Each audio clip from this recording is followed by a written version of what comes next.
the CMMC, or the Cybersecurity Maturity Model Certification, is a DoD certification process that measures the defense industrial base sector's ability to protect FCI and CUI.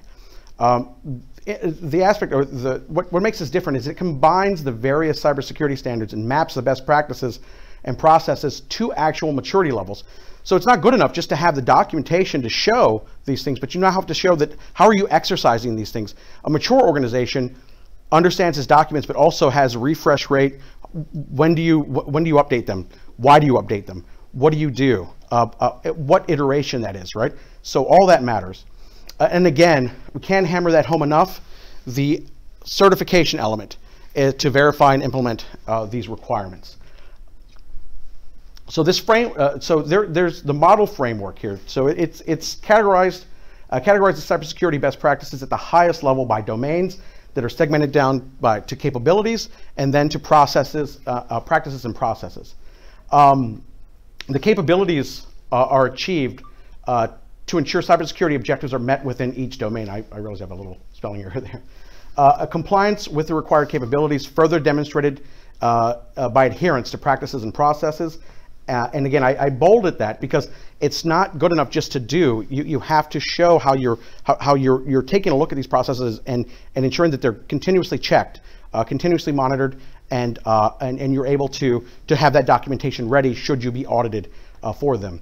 And again, the practices and processes are mapped across 5 maturity levels of the CMMC.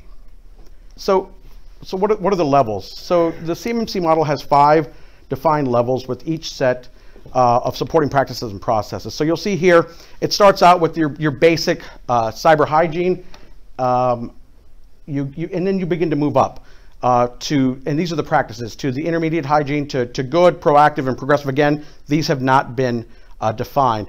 The processes parallel to each practice as well, and to meet a specified CMMC level, an organization must meet these practices and processes within that level and also below. So again, they build upon one another, but you have to continuously, to achieve the 4, you have to continuously ensure that levels 1 through 3 are being met. And again, you would assume it would be difficult not to meet 4 if you're not 3 compliant, but again, what they're saying is don't become complacent.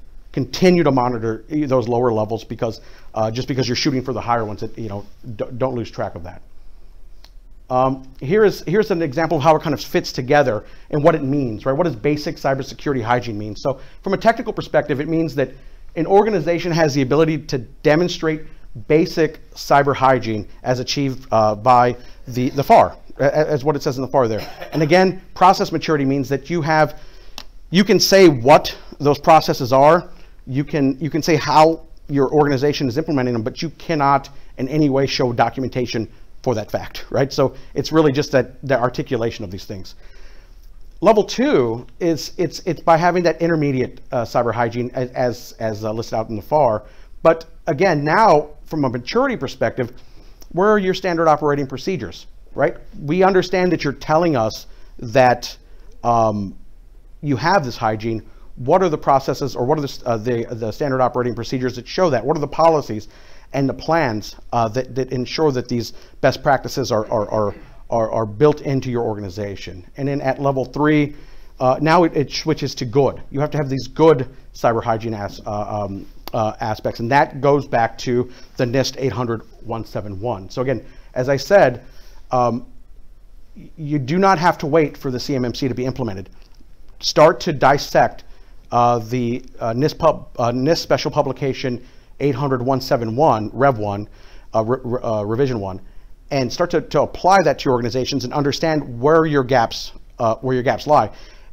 The closer you can come to having the SSP or the plan of action and milestones, the better you'll be, because you can begin to marry that the maturity aspect of the CMMC with that as best as possible. I'm going to stop here to see if there's any questions. Yeah, yes, sir. The first slide, you said that this actually applies to defense industrial base, but given the fact that you have so much dual use and you have, for example, the EAR with the commerce and everything, shouldn't it really apply to all industrial base? I think you'll see that. eventually. But what caught the attention of the U.S. government was specifically the defense industrial base, and that's and that's a start. You'll see though, NIST Special Publication 800-171B identifies that there are high value assets, right? So the government has gone through, and the U.S. government has gone through and said, these are systems that we consider to be of high value. These are assets to the country. They may not reside solely within the Department of Defense. To your point, they could be in commerce, or they can be anywhere else within the federal government. Most of them are. And they're not the controls to nuclear weapons. They are, quite frankly, rosters, lists, and information, personally identifiable information of government employees, right? And so a company that, we'll go back to OPM, which was chiefly responsible for the administration of the U.S. federal workforce, didn't think that the data that they had was as important as it actually turned out to be, especially when it's compiled with other actions. So. Yeah, I mean, what you just pointed to is quite explicitly, I mean, U.S. government says yes, absolutely, and we're exercising all of the elements of our national power to come visit you wherever we think you present risk. So CMMC, I mean, think about the jurisdictional basis for these things, right? CMMC is a DFARS related requirement. So this is where basically the U.S. Department of Defense says, for our supply chain, we're going to impose through contracts these very specific requirements for compliance with this NIST 800-171 standard. But as we identified, the U.S. government is using other jurisdictional bases to reach out and touch other sectors of the economy. And so I mentioned CFIUS, Committee on Foreign Investment in the United States.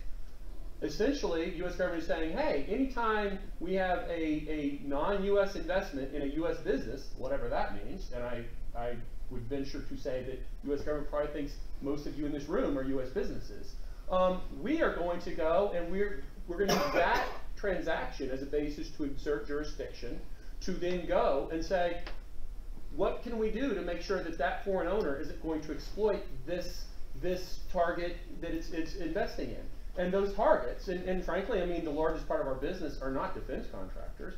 Our largest business is with Genworth, which does long-term care and mortgage insurance, or with HCL, which does software products.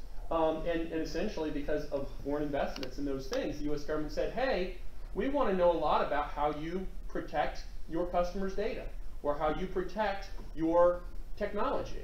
And what reference point are they using when they go to these these non-defense related industries?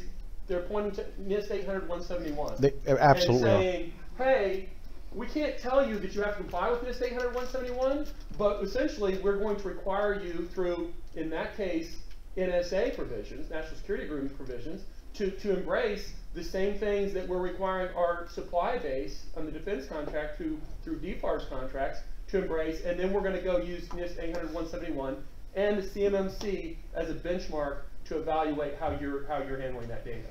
Yep, and that is a theme, and that's what I'm hearing from organizations in the United States. The transferability from their government practice, it's bleeding into their private practice specifically for that reason. They're just sound principles, quite frankly. So level 4, while it's not defined, I want to call your attention here. From a process maturity perspective, what it calls out here, and they're giving us a little bit of a breadcrumb, kind of a preview of what to expect, which is activities are reviewed, and again, you see that here, and management is informed of an issue. What they're looking for is an organization where the board, the relevant leadership and that information are aware of the importance of information security practices.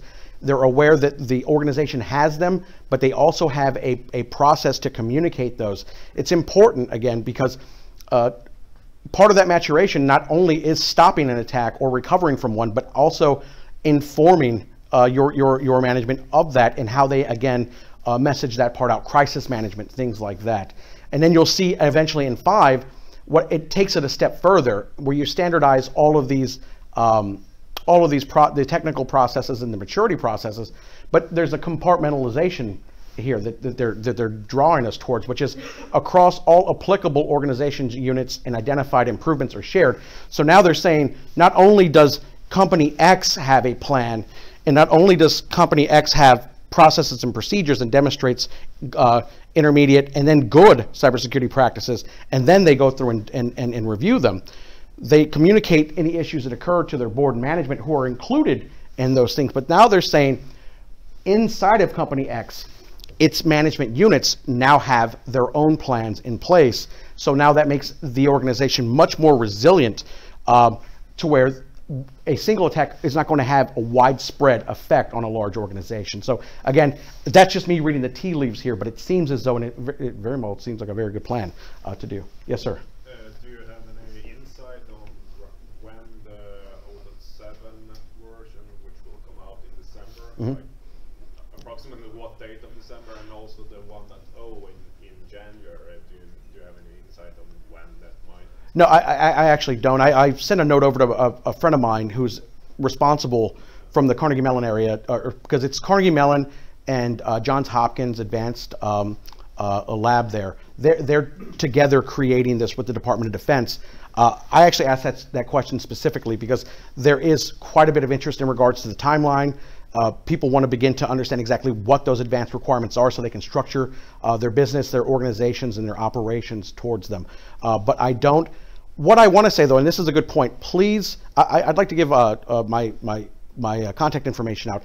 I want to gather your specific questions to give to Matt, quite frankly, and say, this is what we're hearing out there in the field, but internationally.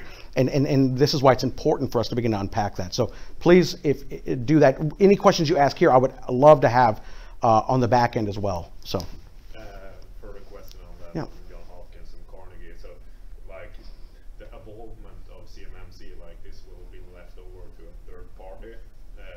Will that be one of those parties, or will it be? No. It's going to be a private organization. What's going on now is that businesses in the United States are beginning to structure audit functions. So it's going to be a privatized audit function that you'll have to contract to first, as you go through certification, you'll have to have someone to do an initial review. I'm assuming this tracks to another program in the United States government, and I got my tether, so I have to be careful so I don't pull the phone down. This tracks to another program called FedRAMP. I think that there's some parallels here, which is essentially you do your initial audit, they give you a gap analysis, you take that gap analysis, which essentially will be your SSP, right, in POEM, you take that and then you begin to work to shore down that risk. And then when you're ready, you have to say, okay, I believe with the FedRAMP, once you get your gap analysis and you find your sponsor within the United States government, you have 1 year to accomplish everything that you said you need to have done. So if that precedent is, I would assume that precedent is going to be extended to this certification process as well. So you'll have to, in the United States, there are companies that, with FedRAMP particularly, you can't use the same company to do your gap analysis and then to do your audit. You have to find them. So there will be several companies out there in business to do that here very shortly, I'm sure, because I believe that request just went out in the last 3 to 4 months. So any other questions? Okay. So we talked about the domains. It consists of 17 domains. The majority of those domains come from, again, FIPS 200 and from the 800.171 control families. But the interesting part is that this model now includes asset management, recovery, and the situational awareness domain. So again, it's more inclusive. Reason for that is because those are significant aspects for mature organizations. Mature organizations are the ones who will have these processes in place, or should have these processes in place, and those organizations that are seeking maturity will surely need to understand what these domains are and how best to situate themselves. And I'm going to be conscious of time because I don't want to be between you and lunch, and I think we have one more presentation in between. Would it be better to just for you to go through and then we do lunch after that? Yeah, sure, and have questions. Yeah. Okay. Great. I just don't want to be the one who makes you late to lunch. So again, maturity. Process maturity is the extent of the institutionalization of practices at an organization, right? So how are these practices being put, or how are these being put into practice, and more importantly, what are you doing to ensure that they're in control? It's again, it's enough to say I am meeting the compliance, the intent of the compliance, requirement. I have my documentation stating that. The maturity aspect of it is, oh, and by the way, this is who does it, and this is when we practice it. This is at what iteration we practice it, and this is our plan whenever we have to change it. I know that sounds basic, but it takes time, because you first have to figure out exactly what is in your landscape, what applies, and how that works. And once you're there, you can begin to work, to become more mature. The maturity processes are expected to be performed by organizations or defined at each of the 5 levels. And version 1 will include a tailored maturity process for each domain. So that's great. So you'll understand exactly for the domains, what is the expectation of maturity to go into the next level. And again, additional guidance and clarity will be given in future iterations here. But I included this picture because you can see that there really are no processes there. It's just that they're performing level 1 practices, but they don't have any type of institutionalization. And then you'll see down here, as you begin to mature, what is expected of you. Again, the establishment of policy, the review of those policies, and then the review and measures now come into play. How, again, for measurement, that's that assurance that you understand exactly how these processes are set into control. I understand what my upper and lower control limits or my risk appetite is. That risk appetite is, in fact, in accordance with the intent of the certification process. And then it goes all the way down, like we had talked about the sharing of identified organizational improvements, but also that standard documented approach. And this is very, very much still in draft here, down at the bottom. I wanted to give a different view so you can see exactly how all of this fits together here from the levels. So they're with the total amount of practices per where they're coming from. So they have their references here. This one happens to come, or 15 at level 1 come from this CFR. 17 are shared across the 171 Rev 1, and they're already including the standard publication in draft, which is the high value asset one. So expect for this to be updated as both the CMMC is finalized, but also as the 171B is finalized as well. And again, you see the various controls here and how they work. And you'll see right here, of the 219 controls, it's important, only at level 3, 110 apply. Only at level 3. So you can see why I say don't wait. Start with the 171. Let's get that rolling. Do yourself a favor. And okay, this is and again, we've talked about what's next on the horizon, right? And we talked about how executive orders set precedent for the government to create action through policy or certification events. This is one that just came out last month from Department of Commerce, where they issued a rulemaking based on the implementation of this executive order, which is securing the information and communications technology services supply chain. So now we're controlling the information contained in that supply chain. Now we're actually going to control the hardware that is in that supply chain. So again, this is an increased set of requirements. The authority to prohibit or mitigate transactions that involve, and that's important, ICTS rather, designed, developed, manufactured, or supplied by persons connected to a foreign adversary. So there's going to be, if you have a critical dependency with a country that the United States has labeled as a foreign adversary, there will have to be some type of an authority extended to you to be able to continue with that relationship, right? Again, the EO is in response to foreign adversaries exploiting the information and communications technology and services to commit cyber actions, including economic and industrial espionage against the United States. What does that mean? Let's talk. These are just a bunch of words. Practically, the tech economy in the United States is heavily influenced by startup. They have very good ideas. They're on the bleeding edge of innovation. They have great ideas. They have good, smart people that come out of great colleges, and they're creating good product. What they don't have is money. They just don't have money, and they are out there going to venture capitalists, looking for that money, looking for funding, trying to find out how to put their to move their business forward. It's very interesting. I heard the former deputy director of the NSA, Rick Leggett, say that this was his #1 issue, was that angel funding is what we call it in the United States, which is the funding that's received from these venture capitalists that's influencing the design, the back door, right? The sharing of source code of this innovative technology. And that has to be understood. That should be declared, and that way the United States government can understand what exactly or where in the supply chain this adversary has influence, right?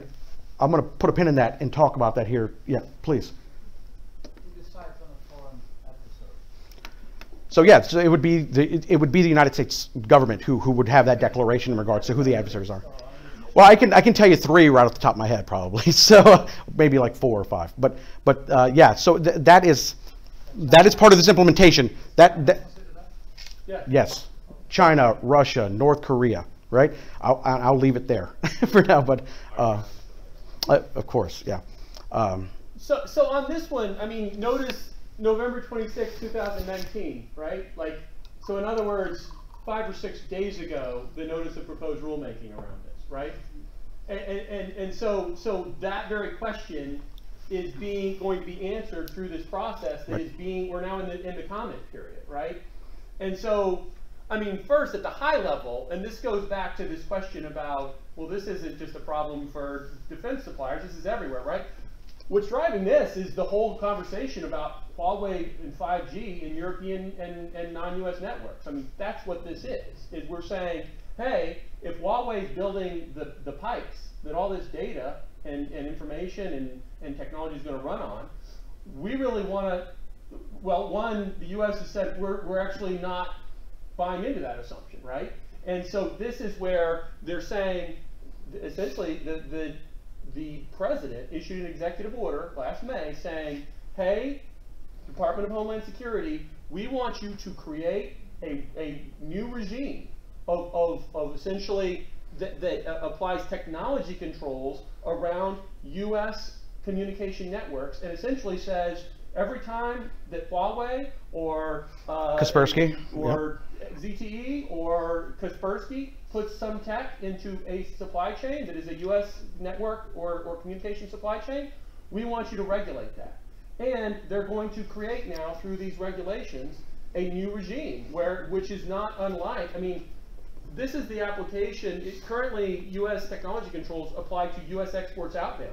Well, this is the application of technology controls to inbound technology and infrastructure supports. And so you're going to see the creation of a whole new import technology control infrastructure, and they're going to look at exactly that. They're going to say, hey, is this investment involved an adversary actor? And if it's China or Russia, probably the answer is going to be yes. How deep will it go? I mean, if you look at component level. All the way. Yep. I mean that's 90% of all components are made in China. Are made in where? In China, physically. Yeah. And It so might be American, I mean Texas and Intel, but the physical part is made in China. But I think the intent here is, oh no, but again, it's the declaration of that and beginning to document that. Right now, there isn't a good idea of where all the components for the hardware used in communication systems, where it's driven. Also, within the contracts for which it was procured, who was it procured from? Who are their partners? Why is that significant? So again, that's what it comes down to. It's not saying that we now have to find a place to produce high quality, relatively affordable chipsets, right? And we need now to do that in an economy where you have to pay someone a minimum of $40,000 a year to live, a living wage. We understand that, but again, I believe it's addressing some of the fact that we just don't know, and we need to know. Yeah, but I think we do know more about the direction. I mean, when we talk about the bifurcation of the U.S. Of the world technology economies, that's what this is. Is yes, actually, the U.S. government is ultimately going to say we're very concerned that the Chinese are leveraging this place that they put themselves into in the emerging 5G technology infrastructure, where essentially they can create a situation where they can launch a technology-based Pearl Harbor, and we won't even know it happens, right? And so that's what we're talking about. And one of the things is the intersection of trade war and all this stuff about where is stuff sourced and how much we're paying and how different actors, particularly the Chinese, are exploiting it, goes directly to this point. And so then, to your question of, well, how do you know? Well, we've got some tools from the technology control world to think about this. De minimis. Like if you look at the EAR concept of de minimis, they're going to go and they're going to look at what part of the value chain, in terms of the total value of the product, and in this case, the national security potential implication is created by an adversary actor. And so that's when then they're going to come down and they're going to say, well, in the same way that we're trying to distinguish between what's CUI versus what's FCI, we're going to come with some set of criteria that gives you a point to say, once you cross this threshold, we now have a potentially adversary covered transaction. And now you're going to have to go into this world of seeking some sort of security review and potential authorization to go forward with that. And again, this is just happening in the last month, so we're really paying attention towards. Last week. Yeah. We'll go here and then we'll hit you in the back. Yep. On the 5G point there, is there any legislation currently in the area that exists? Because like if I am a contractor and I'm in the process of investing in a 5G solution, should I do that or could it backfire heavily on me?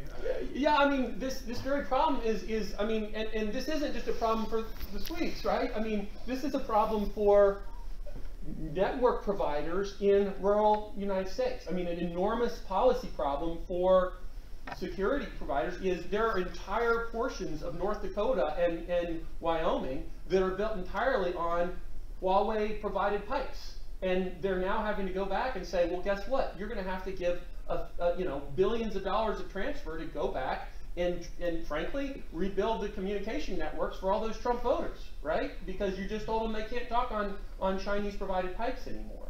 And so, I mean, the answer is yes, it does potentially have an effect. And so when you see, for example, Angela Merkel sniping with the U.S. ambassador over the significance of Huawei tech in European 5G networks, that has a direct impact, I think, ultimately on the risk that you as a business have. Because the bottom line is the U.S., and I mean, maybe to the U.S.'s detriment ultimately. I mean, I'm not saying this is all a good idea. I'm just telling you that the U.S. is saying, like, look, we're creating an environment with high walls, and if you're inside our environment, then we'll give you incentives to be in here and be a part of the sort of U.S. protected information technology data environment. And if you don't come into our environment, we're still going to reach out and grab you and make life hard for you. And that's just, I think, a true thing that is part of this increasing urgency or escalation of geopolitical conflict as part of how the U.S. government thinks about contracts and economic security, information security. And I would say that this will also transfer into those other, to Canada, Australia, New Zealand. So you'll see direct effect there as well. So this isn't just going to be, a U.S. centric. I believe it's going to spread. And it's going to be there rapidly, sir. I mean, today we do a lot of sourcing of costs from China because our product is not listed, so that's still okay as long as it's not any intelligent components there where you can download software and so on. Will that be changed through these new regulations? Well, at minimum, we know you'll have to declare that, because I don't know within the confines of your contract whether you have to declare where you're sourcing your materials from. Some may have that, others may not. In the future, everyone will, right? And that's what this is saying. So, I mean.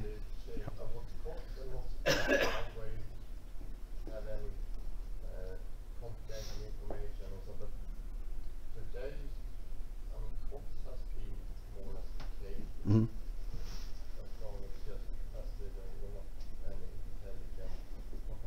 Right. Yeah, I mean, I think we're just going to have to see exactly how far down the effects will have. But again, the immediate, I believe, implication, and correct me if I'm wrong, is going to be in that contractual language.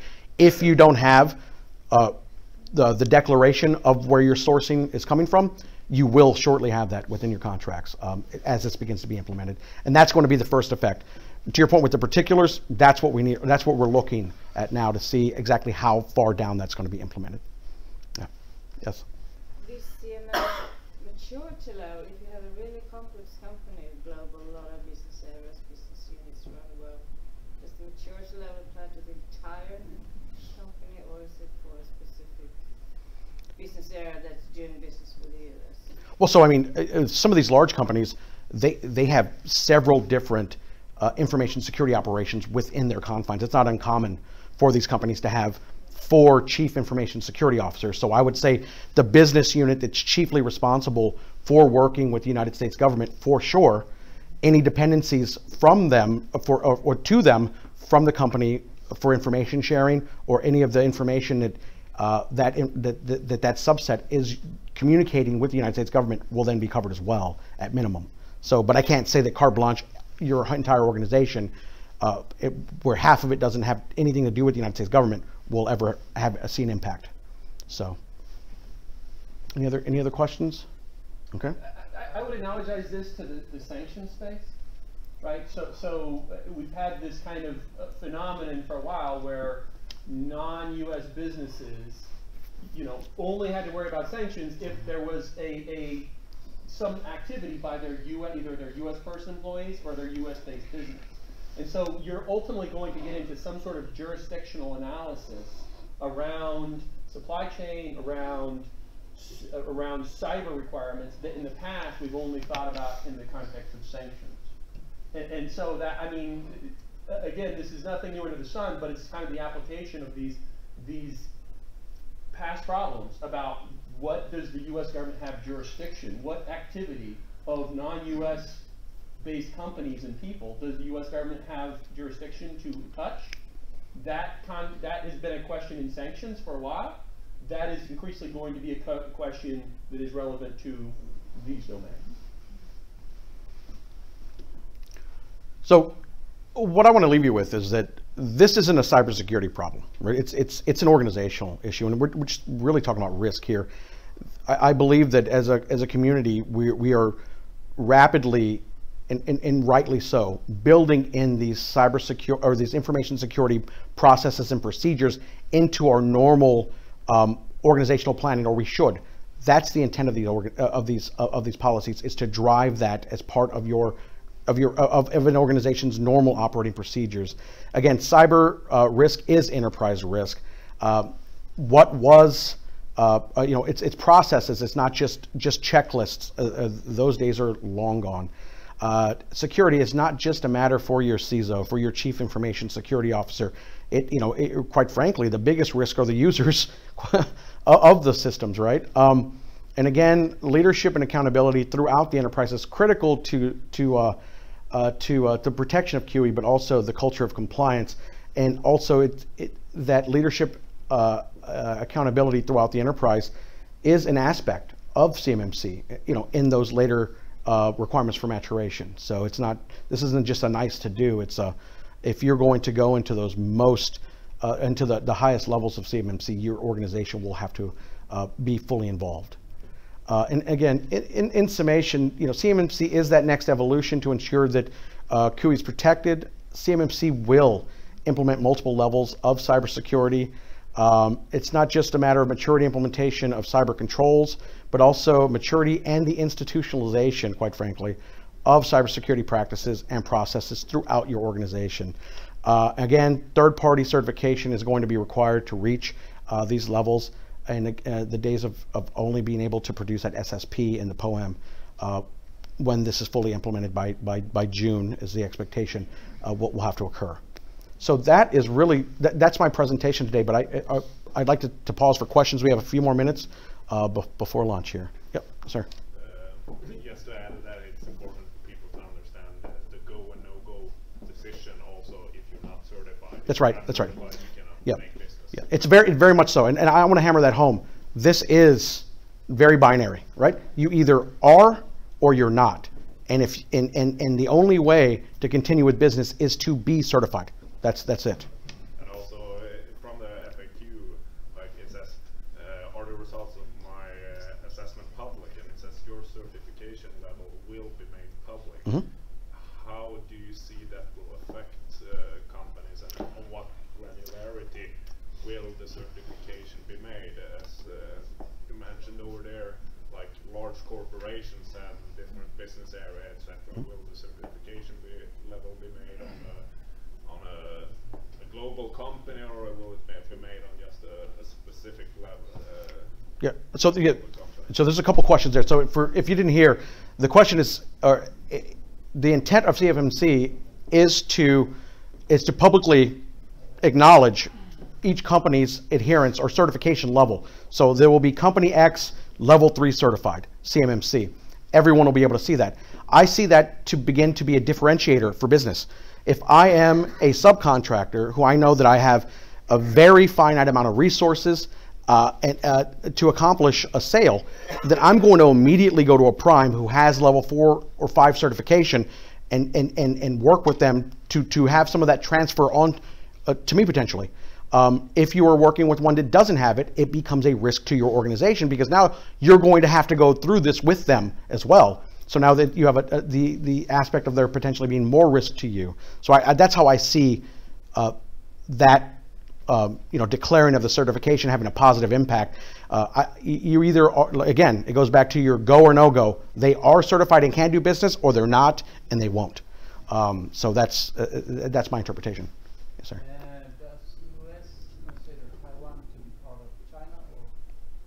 I will leave that to our trade folks here. I will say that I guess we weren't able to park a few boats in Hong Kong as of late, so I don't know that was that Taiwan or was that? I think that had to do with Hong Kong. Yeah. Yeah, and I mean that's a good question too. Is Hong Kong part of China? Right. And that question is now being driven by Congress, right? Because Congress has now come and passed legislation telling the president, whatever you think, that the increasing salience of democracy, demonstrations in Hong Kong and the Chinese response to it is now putting in jeopardy the special preferences or the special provisions that have in the past applied to Hong Kong with regard to U.S. treatment of technology transfers and business. And so precisely that is in play today by this congressionally driven statute. But with regard to Taiwan, like currently under the law, Taiwan is absolutely a different category than PRC. And so for technology transfers and for this, then yes, you're in a different category, right? Now, as you get into this, and what U.S. supply chain investigators are finding is an enormous part of the semiconductors, the RF filters, all this stuff, like what's happening is, U.S. companies are transferring the technology to Taiwan to make all those parts, and then the Taiwanese supply them to ZTE and Huawei. And so that very conversation about what does, as the U.S. uses some of other tools to try to basically carve ZTE and Huawei out of their preeminent position through use of technology sanctions, that exact problem is what the U.S. is running into, is what is the role of Taiwan in this? And how do we get to that problem? And it depends very much on what the level of technology is under U.S. export controls, which then causes the U.S. to go back and say, well, we're going to go back and look at how we treat those commercial technologies, those dual-use technologies, and probably we're going to apply heightened levels of control so that we can reach out and touch those Taiwanese suppliers to ZTE and so forth. So that's a little bit about what I'm going to discuss, is how in February of 2020, you're going to see new heightened controls relating to semiconductors, relating to AI, relating to procurement solutions, so that the U.S. government can better touch people in Taiwan that are part of the Chinese big supply chain. So we'll go with one last question here, because I acknowledge we're after the hour. Yes, sir. Yeah, so number 19 from the FAQ, it says, what if my organization cannot afford to be certified? And it says, the cost of certification will be considered an allowable or reimbursable cost and will not be prohibitive. What exactly does that mean? So there are several certification processes that are particular to certain technologies or products within the federal government, or But in the Department of Defense, oftentimes, if your technology is deemed important to be procured, they will work with you to help you to get through the certification process. So that, and I believe that that's what that question is indicating, is that we understand that there's a cost to this in time and money. There could potentially be some help that the agency that is looking to procure you can assist with. So, Eliza, if you have more in there. I was going to say that we're usually, when they're talking about allowable costs, they're talking about your indirects and your overhead, and that's something that can be considered a cost of doing business, is to get these certifications in place. So if I can make a case for my technology and a reasoning why I should be level X, then I could add that to my contract basically. But again, right, the discussion around that, but that sounds like that's what it's allowing. Absolutely. But that only goes for a prime, I guess. Right, that would go for a prime contractor, right? So that's absolutely. For the subs, it's a little more of a difficult situation. Absolutely. I wanted to just toss in really quickly one thing. This was a phenomenal presentation. Thank you. And my colleagues and I, we wrote a brief article about this a couple months ago. But one of the things that came out, and I just wanted to share, going back to the regulatory scheme, the Navy in the NMCARs has already published some regulations implementing ahead of the CMMC requirements. And so I think they said effective immediately back in September. You're already seeing language going into Navy solicitations regarding critical technology that's attempting to implement this prior to DoD completing it. So it's so important to the Department of the Navy that they've already jumped out and they've already regulated in this area. So just let me see what. Liza, that's a really good information. And again, I think it just serves to emphasize, start to dissect the 800-171. Understand where you are. I cannot hammer home enough. Start to do that now if this is the direction your company's going. Right, and to your point, so what we wrote is the new NMCAR's requirements are going to require contractors to implement SSP and plan of action and milestone reviews, ensure 800-171 compliance, develop the cyber incident response plan, participate in Naval Criminal Investigative Service outreach, so NCIS outreach, and participate in industry monitoring. So that's already in place now. So you can see, just going to those lower level regs will give you additional requirements and guidance if you're doing business with the Navy. I'd like to thank you for your time and your patience since I've cut into your lunch break, so thank you very much.